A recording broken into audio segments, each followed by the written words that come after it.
because I'm a Stalker. nosy boy. But once I discovered that those things existed, I just couldn't stay out. I couldn't help myself. Um, my point here is that my assumption, and correct me if I'm wrong, is that the way that you talk to or book or buy the talent in this case changes a little bit when you're talking about, say a charisma carpenter who is a convention regular, goes to a ton of conventions and does a ton of that stuff, or a Paul Rudd who, I know of two conventions that he's ever done in an autograph photo op sort of way. So, and they were both yours. So, what does that look like? What are the differences in negotiation tactic and maybe not even that deep, just how the process goes? With the regulars, with the circuit guests, it's usually pretty easy. None of them carry too high of a guarantee. They're always fan favorites. You always want to bring them around. Whether it is charisma, and we can talk about her, especially with New York Comic Con this last year, or not last year, the year before when we did the big Angel reunion. Um, or a Paul Rudd, which is one of those unicorns, one of those holy grails that you're looking for. The convention regulars are going to be there, and you look to use them strategically, right? It was great to have Charisma in New York, along with Jay August, along with Claire and Amy Acker and Alexis Denisoff and all those guys for the Angel reunion, because it was a 20 big anniversary year for Angel, and that was a really cool reunion. And we just come off the success of doing like Boy Meets World and things like that, and reunions had come pretty big. And I'm using the reunion model as a segue into Paul Rudd, because that was really what, when you get up into that area, like there's the whole group of the Chris Evans and Tom Hiddlestons and things like that had been doing Ace Comic Cons for a number of years. And the nice thing about Seamus's cons is that they are the focus of those cons. It's that autographing, it's that whatever. That's kind of an elevated experience, and it's that kind of set of people. With Reed Pop, you don't want too much high end, you don't want too much low end. We're trying to reach every fan that comes in the building as we're building these lineups. Now, the thing about the higher end, though, and this is just not putting too fine a point on it, and this isn't anything against you know the Paul Rudd, Tom Hiddleston, Chris Evans level of guest, but I mean, to be honest, they don't need the money when they come to these cons. It's good money. Don't get me wrong. I mean, the amount of money that they make at these conventions is not it's a lot, but it's not necessarily money that they need, right?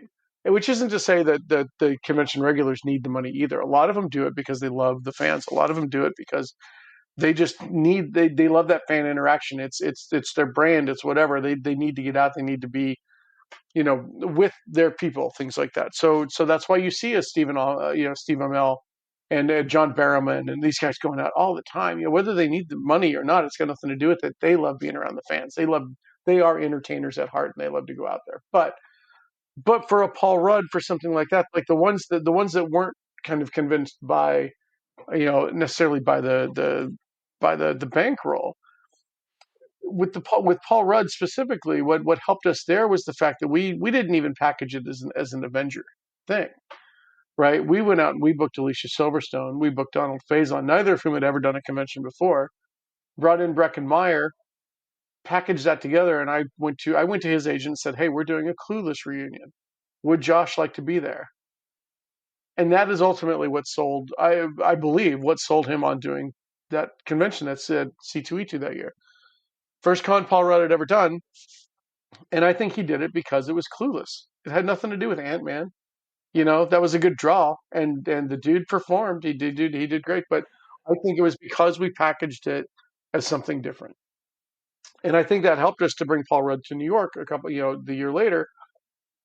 One, because he'd worked with us before, was familiar with us, loved all the stuff, and two, he lives in New York, so it wasn't too much of a stretch for him to us to send a car out to his apartment and bring him in and take him home at night. He sleeps in his own bed. It's not a whole lot of no muss, no fuss. That was actually what got us to get Mark Ruffalo the first time.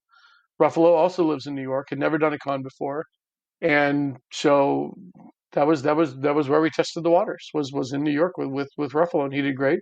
And so they flip flopped the next year. Ruffalo was in Chicago this past spring. And Oh, part of this goes back to the relationship building as well, right? I mean, because oh, and correct sure, me if I'm yeah, wrong. like the agent wouldn't sell it to the talent if the agent didn't know that the show was upright, and that's where a lot of that relationship comes in. But it's really in you've got to find the right. It is sales. In the end of the day, you've got to find the right angle.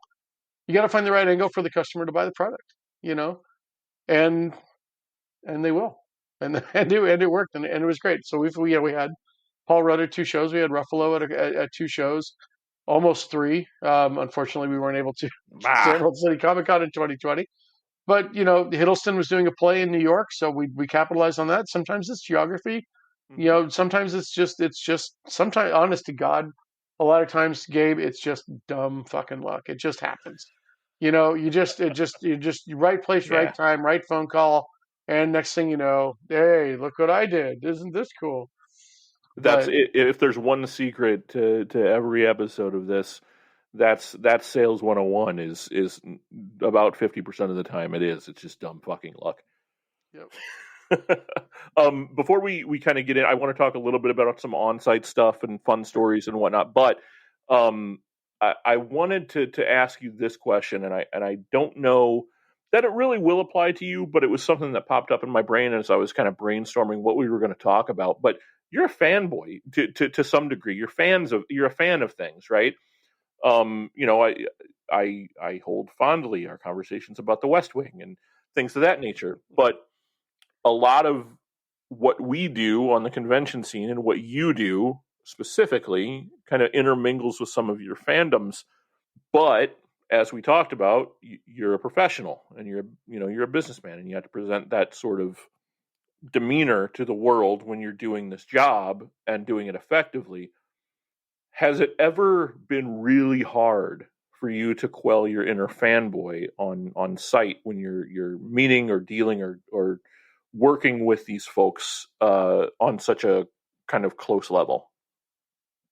Yes, is the simple answer. Have I ever completely just gone dumb in front of somebody? No. But I've come close. I think the year that really helped to put Emerald City Comic Con on the map, and I want to say that was 2010. I really have to look back through.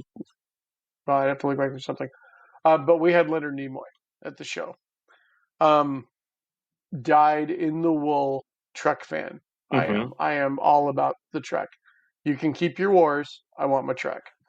Um, so having him at the show in and of itself was enough for me to be like, oh my God. But the fact that I got to drive him around that weekend, that I got to take him from the convention center to the hotel and back and things like that and have little conversations, that was really cool. I did not lose my cool in front of him. There may have been some squeeze and Wade yells in the car driving back alone as I'm dead ending back to the convention center. Um, Things like that. The first time I met George Takei was like that. Met him at the hotel, met him and his husband at the hotel, got them checked into the hotel, made sure everything was gone, handed them their per diem, all these different things. Other people were coming in, that's fine. I put them in the elevator door closed, I go around the corner and there's a little, "Ah!" Right? Because, I just met George Takei. This is cool. Like, um, and I can get weird like that sometimes. I think if I was with the cast of The West Wing, I'd probably just be, I'd be mute most of the time. I'd just be like staring at them, going, just read the script, do something cool. I don't flip your code. I don't know. Right, yeah, flip Um, your coat up and put it on. Well, it's interesting you talk about that because I relate this to this last year at C2E2. It is no secret to anybody who listens to this podcast that I'm a huge dyed in the wool wrestling fan since I was 3 years old, and we were able to bring this large scale wrestling event to C2E2 with AEW this past year. And there have been several instances of this in my life outside of this work and that sort of thing, but do you find yourself kind of enjoying it more and being more excited about the moment because you were able to keep your shit together with a celebrity and then later just be like, I was so cool. I wasn't like one of those dopey fanboys. He's going to remember me being so cool. Well, the thing that I learned early, and I don't want to get into, I'm not going to, the old adage of like never meet your heroes, right? These guys are, at the end of the day, these men and women that we invite to come to these shows, they may have better paying jobs and kind of a cooler lifestyle than we do, but at the end of the day, they're just human beings doing a job, right? We've hired them, we've contracted them, we've whatever, would give it a name. We've brought them to our show to meet their fans. My job is to make sure that they're comfortable. My job is not to drool on them. My job is not to fawn all over them. My job is not to do that.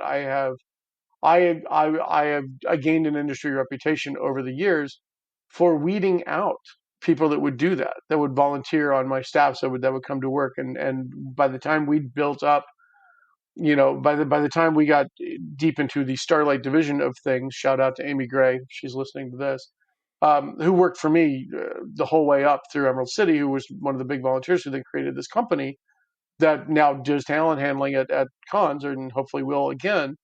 Um, that was the goal, is that we're just going to treat these people like human beings. They're doing a job. Do they need a cup of coffee? Can we get that? Can we get this? Can we do this? How are you doing? And you make the small talk and you become friends with them. But at the end of the day, they're all just human. They all are. So I can get excited about getting to meet somebody and spend a little bit of time with them. And I don't hold any illusions. There's celebrities that I would see year after year and show after show, and I guarantee you, like, gun to their head, they wouldn't know their name. They wouldn't know my name. Um, and there's others that I wouldn't think would remember me, that were like, oh, hey, Todd, oh my God. And I'm like, oh, geez, and then I'd have to look up their name because I'm like, who was that? Um, but it is a big part of that. I am a fanboy. I am a fanboy. I am a huge fan of a lot of their work. But because I'm that fanboy, I choose to have enough respect to let them do their job. And I will enjoy the product that they put out. And I will thank them for coming to help to be at our con and to meet their fans.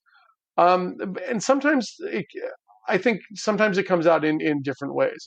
One story that, other than the squeeing around, Leonard Nimoy and George Takei and things like that, um, is that you've got certain people that you hear about, you hear this, you hear that, and sometimes they prove that right, sometimes they prove it wrong, but sometimes it's kind of showing my fanboyishness without being overt. I remember sitting in the back with Ryan Hurst at New York Comic Con a few years back. And we were just sitting there chatting, and this dude still to this day looks every bit Opie as he ever did, and he's just a wonderful human being. But um, for those who don't know, Ryan Hurst's dad, Rick, played Cletus, the deputy on Dukes of Hazzard back in the day. Yeah, I didn't know that. Okay. Okay, well now Wow. you do. So Rick Hurst, who played Cletus in the Dukes of Hazzard, that is Ryan Hurst's father. Wow. Okay. So we were sitting in the back, and he's going over some stuff with his manager, and they're going over some numbers and things like that. And Ryan and I are just chatting, and I'm just like, "How was your day? How are things going?" "Oh, great. Can we get you anything now?" I said, "It's okay." And then just because no, I'm just sitting there going, "Like, I want to thank you for coming. This has been really great." And hey, listen, I just want to ask, how's your dad doing? And boom, like 20 minutes later, we're still chatting about what Rick's up to these days. Stuff like that. It's it's deploying that fanboy in the right way. That again continues to build those relationships, continues to establish the goodwill. And it's not just like, oh, you're Opie, you're cool. Oh, did you really ride the motorcycle? Instead of going all Chris Farley on him, right? Chris Farley. It's Yep. it's you just want to kind of be you just kind of want to just be with them and just have the conversation. And when the conversation's over, it's over. You don't go back and pine for it. You don't wait for them to text you. That kind of thing. It just did. That was a cool conversation, and and actually that conversation that led to me having actually a really good relationship with Ryan's manager, who is still a very good friend to this day. And she and I talk. She and I talk a lot. And when she brings new clients in, we try to get those clients into the shows because she just kind of likes the way I do things. I wasn't able to get Ryan back to anything just yet, but she's had other clients come to read pop shows, and so it all comes around.